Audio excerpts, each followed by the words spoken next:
Foné Boontos. Una voz grita. Con mucha fe y devoción, escuchemos la voz de nuestros hermanos mayores, los santos, que con sus vidas gritaron y hoy siguen gritando el amor a Dios y a los hermanos en el desierto que a cada uno le tocó vivir. Encomendémonos a su intercesión e imitemos sus virtudes, para que nos unamos a gritar con nuestras vidas junto a ellos. Shalom Betot. Paz y bien.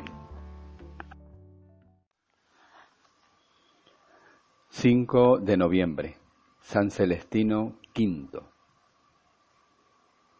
Nació en 1215, en Los Abruzos, Italia. Él mismo en su autobiografía narra cómo eran sus padres. Dice así: mis padres eran muy santos a los ojos de Dios y muy estimados por los vecinos a causa de su excelente comportamiento. Daban muchas limosnas y recibían siempre muy bien a los pobres que llegaban a pedir ayudas. Tuvieron 12 hijos, como el patriarca Jacob, y siempre pedían al Señor que alguno de sus descendientes lograra llegar al sacerdocio. Pedro fue el último de los 12 hijos y el que llegó a ser sacerdote. Su madre se entristecía porque ninguno de sus hijos mayores mostraba inclinación hacia el sacerdocio o hacia la vida religiosa, pero el niño menor le decía: mamá, yo te daré la alegría de consagrarme a Dios.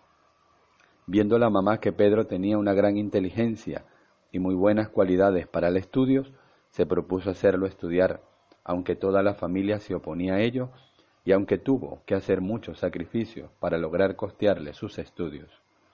Él dice en su autobiografía que el primer libro que logró leer de corrido fue el de los Salmos, y este fue para toda su vida el libro preferido para leer y meditar cada día y todos los días. Pedro, que luego se llamó Celestino, nombre que significa inclinado hacia lo que es del cielo, era estudiante diferente a los demás.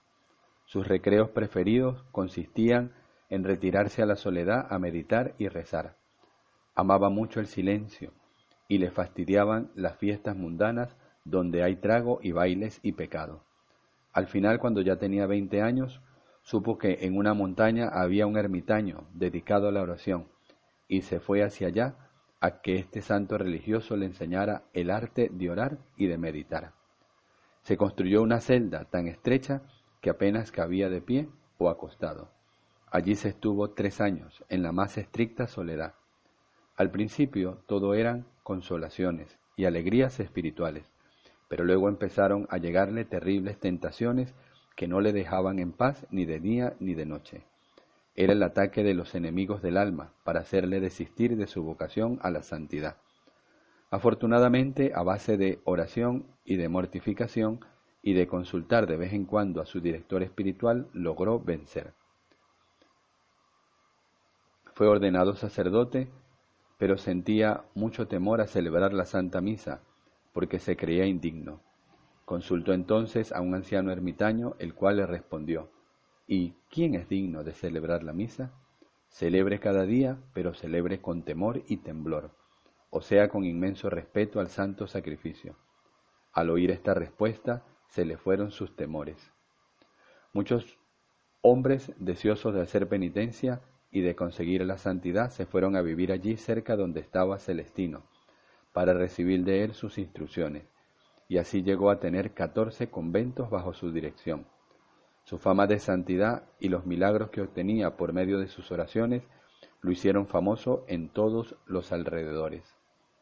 Había muerto el Papa Nicolás IV, y los cardenales electores se habían dividido en 2 partidos contrarios, y ya llevaban 2 años sin poder elegir al nuevo sumo pontífice. Al fin se les ocurrió una idea: elegir como papa a un santo monje, y eligieron a Celestino.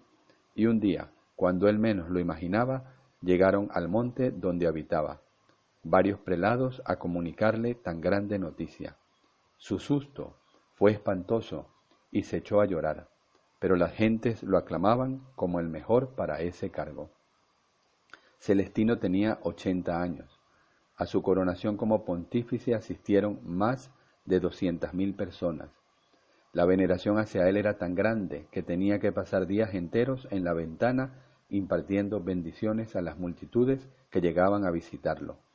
La entrada solemne la hizo cabalgando en un burrito, cuyas riendas eran llevadas por dos reyes, Carlos de Anjou y Carlos de Hungría, en el año 1294. Pero pronto se dio cuenta Celestino de que él no estaba preparado para tan difícil cargo ni tenía cualidades para ello. No conocía las leyes y cánones que rigen a la Iglesia en el Vaticano. No sabía hablar bien el latín, en el cual se redactaban los documentos pontificios. No tenía suficiente pericia para no dejarse engañar, y así como era tan sin malicia y tan generoso, muchos aprovechaban de que concedía cuanto se le pedía. Y llegó el caso de que nombró hasta 3 personas distintas para un mismo cargo. Y para acabar de completar, como su inclinación era la oración, a la meditación y al silencio, mandó que le construyeran una celda de monje en el Palacio Pontificio, y allí se dedicaba por horas y horas a la oración, a la meditación, y mientras tanto no había quien despachara los asuntos en las oficinas del pontífice. Y él mismo reconoció que había sido un error el aceptar el cargo de papa y se propuso renunciar. Es el primer caso que ha sucedido en la historia de la Iglesia de que un papa renuncia a su cargo. Primero público, un decreto declarando que el sumo pontífice sí puede renunciar a su alto cargo.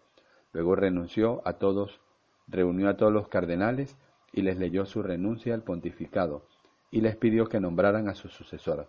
Y allí mismo se despojó de todos sus ornamentos pontificios y se vistió de simple monje, y se propuso irse otra vez a la soledad a hacer oración. Era el 13 de diciembre de 1294. Apenas había sido pontífice durante 5 meses. Pero sucedió que su sucesor, el Papa Bonifacio VIII, al sentir que se formaba en Roma un gran partido en su contra y a favor de Celestino, mandó que volvieran otra vez a la ciudad para apaciguar los ánimos. El santo, que no quería saber ya nada más de esos asuntos materiales, salió huyendo, pero fue puesto preso y llevado a un castillo donde lo encerraron como prisionero. Por 2 años estuvo allí dedicado a rezar y meditar. Cuando algunos se quejaban de que lo tuvieran encerrado, decía: lo que yo siempre deseaba era tener una celda llena de silencio y de apartamiento, de todo para poder dedicarme a la oración y a la meditación, y esa celda me la han dado aquí. ¿Qué más puedo pedir?